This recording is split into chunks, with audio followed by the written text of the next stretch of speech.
E toi whatalo whātua le whaopoponga luna lua Tala Fou mo le nivaenga o le tae ao. O ana leila latai le itulai tolu I le vaveao, nana nati atu ai tawa le fui mu e tautinea se mu I le awalai Coronation Road I mangi le au kilani. E se furu whata awale le au tine mu nana nati atu I ai, na whaalia le sui o le fins. E tele whale o ainga na afia, masao e se whaamalosi mai tangata mai o lato whale, e o atu I le 5 whale o ainga na whaatama ia, ma o tua tonu lava o se malu tapua ai, o lo whaawau so e suenga leo mo nisi li poti. Ua wala au se fōma I li taia Dr. Stephen Street, I le minister so I fōma loloina Dr. Shane Ritty, ia whaamawai mai ona tofinga minister. Ona olona langolangoina o suinga ua folasia le whainga malo so o whaatasi a le National Act ma le New Zealand First, e toi awesi ai tu la fono sa fuafua e whaaititi ai le ulaula tapa ai le atunuu. O le atu la fono na fuafua I le whainga malo ua mawai atu, na whaamoemoe e whaaititi ai le numera o whale o loa I le ono se lau, e whaatanga o na whaatau atua isika le ti le atunuu atoa. O Street o le whaatono o le Organ Donation New Zealand, ma o tausanga I tele na whainga luenga ai, sa ia moli mau na vaaya le toa tele o tangata I tau oto e ave ese a ao, ma whatia le mai fatu, stroke, ma whatia o nawa afianga I maa, limonia maisi, ma fua mai le ulaula tapaa, manisia mana vaina le eo le sikaleti, ai le ulaula.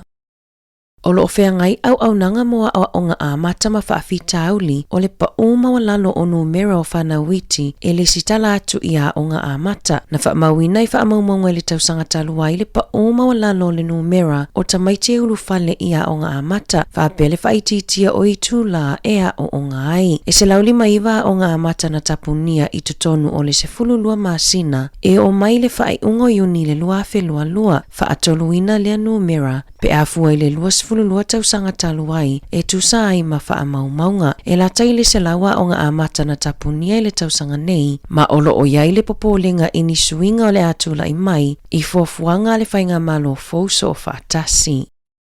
Na whaalawi loa I le asona nafi ele māloa la tau fuafuanga fia whaatino I tutonu o aso e se lau mua o la tau paia inga. Sa folasia whaatasi le palemia Christopher Luxon, ma le taitai o le Act David Sāmoa, whaapea I mawawasa manaia Winston Peters, le taitai o le New Zealand First o le whainga mālo so whaatasi. Na whaalia le palemia, o lea fuafuanga o lo whaamua I le toe whaunga o le tamau a inga, tau whaititia le taungatau le soifuanga, toe whaafo I le tu langa usita ia o le tula fono, ma ia sili atu au nanga le malo e whaatino mo le atu noo. E le ngata na pālota tangata New Zealand ina ia suia le whainga malo, ai sa pālota ia suia polisi ma sui tu ainga o awala e momoli atu ai, ma ua nofo sauni le whainga malo so o whaatasi, e whaatino ia suinga, pe ona saunoa le palemia. E whaasefulu iwa ngaluenga whaatino ua ioina I le whainga malo, o le a whaamua I tutonu o aso e se lau mua o la lato nofua inga, e au fia I le whai au se tu la fono e ave ese ai le la fonga o le Regional Fuel Tax I au kilani, ave ese le porkalame o le Clean Car Discount,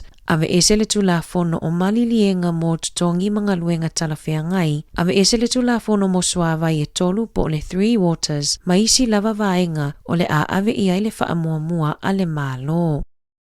O le wheloa inga mua a Chris Hipkins matustala I lona tofinga o le taitai o le ituangai, na ia tua ia I le palemia Christopher Luxon, o na ua le mawhai o na ia pūlea le leila na whainga malo. O le whaasea le sui palemia wawasa manaia Winston Peters e whaapea, ua tutongi tupe le au whaasalalau, o ni whaamatalanga se, ma ua wala awai Hipkins I le palemia, ina ia whaia ia I se fuafuanga. Ina ua mai au na whaatauto Peters o le sui palemia I le asonga fua, na ia whaia I se whaamatalanga ngai whaapea, e le ituto o tasile le tio New Zealand ma le TVNZ, ma e le mawhai o na talia whaala potopotonga, e pui mai le 5.5 miliona tala lea ua tutongi tupe ai. Na whesilingia Luxon e winga I saunoanga ala na swipa le mia I le amatanga o le ulua I whanotanga ale kapeneta I le asolua, na ia tali, e le iwa ai ni whaupunga, ma sa ia le tali I se isi whesili na tuuina atu. A o sauni le autostala I tuua le anofuanga na toi saunoa Peters, ai le I o ese, pe mawhai o na tau ele au whaasalalau I le atunuu, po a mea ia na lato sainia ina ia mawai ni tupe. Na fesilingia laksen pe talafeanga ile saunoanga a Peters, pe tae ele itali le palemia, na saunoa Hepkins, e tatawona tu laksen ilona tofi tae, ma e tatawona faali o ia moni lava o le palemia, ma vaveo na faia sana fuafuanga. O se mea se tele mo Peters lona fesilingia ina ma lona faatonuina o le TVNZ ma le leitio New Zealand a o ni faalapotopotonga oro o tuto atasi. E tatawi le palemia o na faamanino ya Peters e le talia ina na faamatalanga ma ia faamauti noa e le toe faia pe ona saunoa le tae o le ituangai.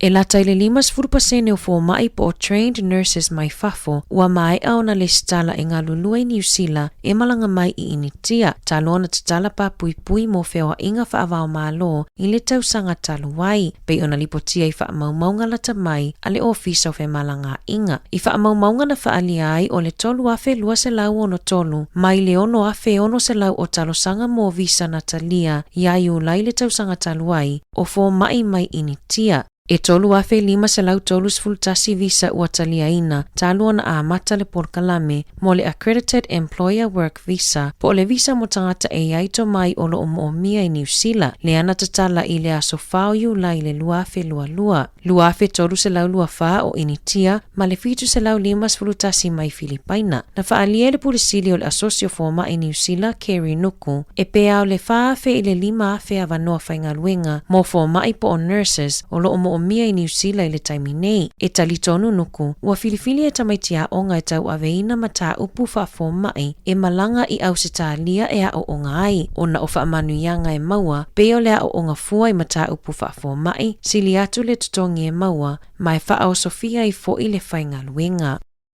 Ua whaalia le University o Messi, e tatau ia New Zealand ma au se tālia o na whaalongo i taitai o malo le Pasifika. Ini atu ngalunga e whaatatau i le porkalame mo ngaluenga whaavaitaimi, ma whaafita auli ua tutupu mai i moto le Pasifika. Ua tau le aini tangata e ngalue ina le ele. Ua whaalua ina le numero tangata malanga mai i ngaluenga whaavaitaimi, whaatusa i le se fulu tau sanga taluai. O le malilienga i le whainga maloso o whaatasia le National Act ma le New Zealand First, e whaapea ia si itia le numera o tangata malanga mai le atunuu, mai moto le Pasifika mo ngaluenga whaavaitaimi, si itia mai le se fulu iwa afe i le tolu se fulu valu afe. Pei ona sainia i se malilienga i le asofaraile. I se whaamatalanga a Dr. Api Movono, e le o taula i le vaai a tunu utitele e iai New Zealand ma au se tālia, i le fina umai a taitai o moto le Pasifika, i le taule ai o ni tangata i nuu mangaluenga, na saunoa Movono o le atalia fia tangata mai le Pasifika lea whaopoponga, pei tai o le a le tu umamaina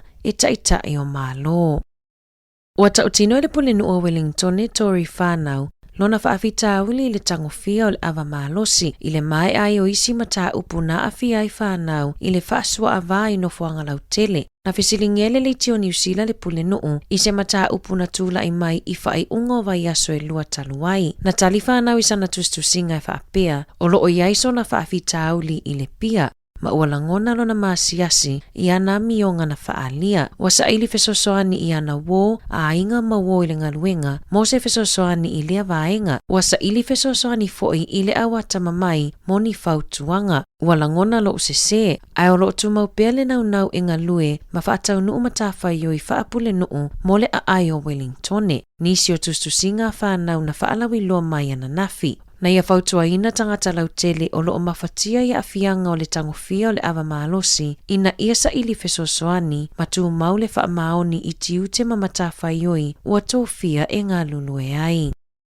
Ua iai se popolenga i fōma ai male soifua maloloina, pei ona iai se lapata inga i whaapea, o le isi 5 masino lumanai o le amatua i whaingatai ngā luenga fōma ai, ma o se popolenga mo e ngase, ona o le whaititia o le fuala au o le morphine, e tusa male afe whase lautangata e mo mia le whaonganga o le morphine, i masina taitasi, o se fuala au mo mea tinga. O le masina fōu o lo fuafua e mai ai fuala au o lo iai le taimi nei, ma o se aafianga e mafua mai le tapunia i o le kamupani o le Pfizer i au se tālia. E lua tausanga na whaailoa ai e le Pfizer i le wha Mac lea swinga, Peitai, na ta ua le wha Mac, e le aise isi awala e 4 i ai lea wha fita auli. O le masina o aperila whato ato e mawai nisi sapalai, ai mo le taimi nei, e te tawi fo mai o na wha o ngā isi vai la au mafuala au, e le o talia ngofie fo mai lea wha matalanga, ona e te lele a fianga i tangata ngase pei o le popolinga o lo o iai nei.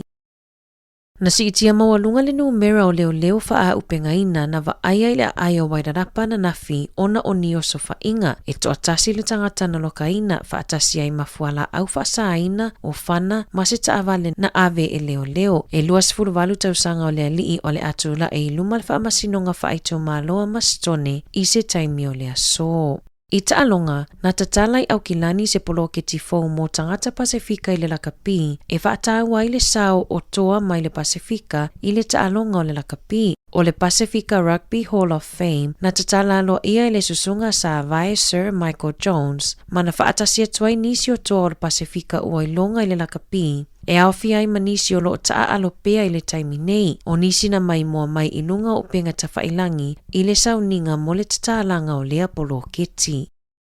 Na whaamanuia ina le aua tamaitai a Sāmoa mo le lakapi pai i le pine auro le aswana nafi. Sa taa alo ai mal awa tamaitai mai Papua New Guinea i taalonga al Pasifika i saute o lo whaanga solopea i le atu Solomona sa maua fo i le aula kapi pai a li i le pine auro na manumalo ai i a Papua New Guinea na manumalo e te line tira i le auro i le si imalo si ono sfuluiva kilo kalama le mamafa o le taimi mua mualea ua tauva ai e te line i le si imalo si mo taalonga al Pasifika ma ua ia whaatui nai se matati a fou mo Sāmoa i le tuuvata singo si i e se lau ma le 5 kilo kalama na manumalo Johnny ki i le pine apa memea mo le tuunga a lii i le se lau mita. Tala Fou ia mai le si ufofonga le lau mua mo le nei vaenga o le tae au.